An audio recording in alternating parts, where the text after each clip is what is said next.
শত্রু দমন করবেন, অথচ শত্রু পুরাতন এবং অনেক শক্তিশালী।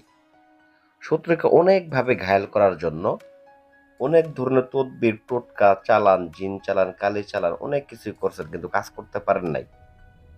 আজকের এই মহাযজ্ঞ বিদ্যার মাধ্যমে আপনাদেরকে আমি দেখাবো কিভাবে এই একটা পুতুলের মাধ্যমে মাত্র 24 ঘন্টার ভিতরে কিভাবে শত্রুকে দমন করা যায়। শত্রু দমনের সহজ টেকনিক ও কৌশল আজকে আমি আব্দুর রাজ্জাক কবিরাজ আপনাদেরকে দেখাবো। তো অবশ্যই ভিডিওর শেষ পর্যন্ত আমার সাথেই থাকেন, তাহলে জানতে পারবেন, সতর্ক হইতে পারবেন, শিখতে পারবেন যে কিভাবে শত্রুকে দমন করতে হয় এবং শত্রু দমন করলে নিজেকে কিভাবে হেফাজত করবেন। এই সকল বিষয়গুলো এই ভিডিওতে আমি আলোচনা করবো। তো তার জন্য ভিডিওতে একটা লাইক করবেন, চ্যানেলটা সাবস্ক্রাইব করতে ভুলে যাবেন না। যাই হোক ভিউয়ার্স, স্ক্রিনে দেখেন এখানে একটা আমি পুতুল নিছি। মূলত এই পুতুলটাকে আমি জাগ্রত করে নিছি শত্রুর নামে। এখানে একটা ভাই আমাকে কাজ দিছে। তো আপনারা যারা তান্ত্রিকের পিছিয়ে পিছিয়ে ঘোরেন, তো প্রথমত বলে নিয়ে আগে সাবধানতার সাথে করবেন, যে কাকে কাজ দিতেছেন এই বিষয়টা খেয়াল করবেন। কারণ বর্তমানে কিন্তু অনেক ভণ্ড তান্ত্রিক বের হয়েছে। তো দেখেন এইখানে আমার হাতে যে মালটা আপনারা দেখতেছেন, আমি যেটা পুতুলের গায়ে লাগাইতেছি, এইখানে অনেকগুলা সংমিশ্রণ রয়েছে। কাম সিঁদুর, সাধারণ সিঁদুর, গোচনা, হরিদ্র মিক্স করে আমি এই কালিটাকে বানাইছি। এই কালিটা অনেক মূল্যবান একটা কালি। তো এইটা দিয়ে আজকের এই কাজটাকে আমরা সিদ্ধ করব এবং কাজটাকে হাসিল করবো, 24 ঘন্টার ভিতরে শত্রুটাকে দমন করব। দেখেন পুতুলটা লক্ষ্য করেন, সেম একই রকম ভাবে আপনারা যে কোনো শনিবার অথবা মঙ্গলবারের দিন এই কাজটা করার জন্য আসন করে বসবেন। তো বারবার বলে দিই, ভণ্ডতান্ত্রিক, প্রতারকতান্ত্রিক দিক থেকে সাবধান থাকবেন।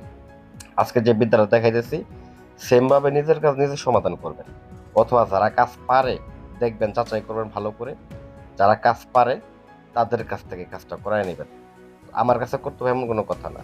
তো যাই হোক ভিউয়ার্স, আমার হাতের দিকে লক্ষ্য করেন, একটা তাবিজের মধ্যে শত্রুর নাম, শত্রুর ছবি দিয়ে ভালো করে লেখে একটা তাবিজের মধ্যে ভরে, এবং 3টা কবর থেকে 3 চিমটি মাটি নিয়ে এই তাবিজের মধ্যে ভরে এই পুতুলের গলার মধ্যে আমি বেঁধে দিচ্ছি।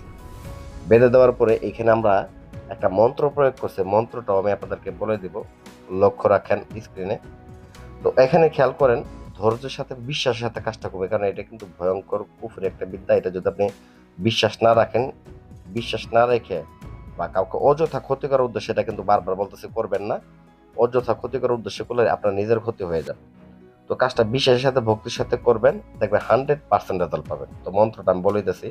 তো এই কালিটা যে আছে, কালিটা লাগাবেন, বারবার কালিটা লাগাবেন এবং মন্ত্র পাঠ করবেন। মন্ত্রটা হচ্ছে ওম ব্রহ্মা জগতিনী জগত তৎসা অধ্যনয়াতন কালিনিকা কালী মহাদেবায় তটস্থ শক্তি মহাজয়ন্তী উৎখাসন মৃত্যুঙ্গরা পিশাসায়ং আধ্যাত্মং শক্তিকা সহায়। এই মন্ত্রটাকে আপনাকে পাঠ করতে মাত্র 3বার মন্ত্রটা পাঠ করবেন, করে পুতুলটার গায়ের ভিতরে ফু দিবেন। তো অবশ্যই যে দেখেন এখানে সেফটি পিন বা সুচ আমি এই পুতুলটার গায়ের মধ্যে লাগাইছি। এই সুচগুলা যে লাগাবেন, ওই সময় এই মন্ত্রগুলা পাঠ করতে হবে। শত্রুর বুকে যখন আপনি এই সুচগুলো ঢুকাবেন, ওই সময় মন্ত্র পাঠ করবেন। শত্রুর পিঠে যখন লাগাবেন, আবার ওই সময় আবার এই মন্ত্রটাকে পাঠ করবেন। তো অবশ্যই একটা লাল সুতার তাবিজটা গলায় বেঁধে নেবেন। আর পুতুলটা বানানোর ক্ষেত্রে পুতুলটার ভিতরে শত্রুর নামটা লেখে ঢুকিয়ে নেবেন।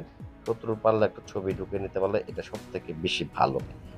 তো যাই হোক ভিউয়ার্স, বারবার বলতে শনিবার অথবা মঙ্গলবার দিন কাজটা করতে হবে। নিয়ম কি?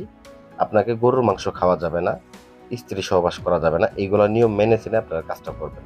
আর শত্রু যদি আপনাকে ক্ষতিগ্রস্ত করে থাকে, সেক্ষেত্রে আপনারা যদি অপারক হন, সেটা ফিরাইতে আমাদের স্ক্রিন নাম্বার যোগাযোগ করবেন, অথবা আমাদের কমেন্ট করে জানাবেন। আমরা আপনাদেরকে সমাধান দেওয়ার সর্বোচ্চ চেষ্টা করব। আর যে কোনো পরামর্শ পেতে, কাজ করার উদ্দেশ্যে শুধু তা না, পরামর্শ পেতে যোগাযোগ করবেন। কাজ যদি না বুঝেন, তবু আপনাদেরকে আমি বোঝাই দেবো। আশা করি ভিডিওটা ভালো লাগবে। ভিডিও ভালো লাগলে ভিডিওতে লাইক করবেন, চ্যানেলটা সাবস্ক্রাইব করবেন। ধন্যবাদ সবাইকে, ভালো থাকবেন।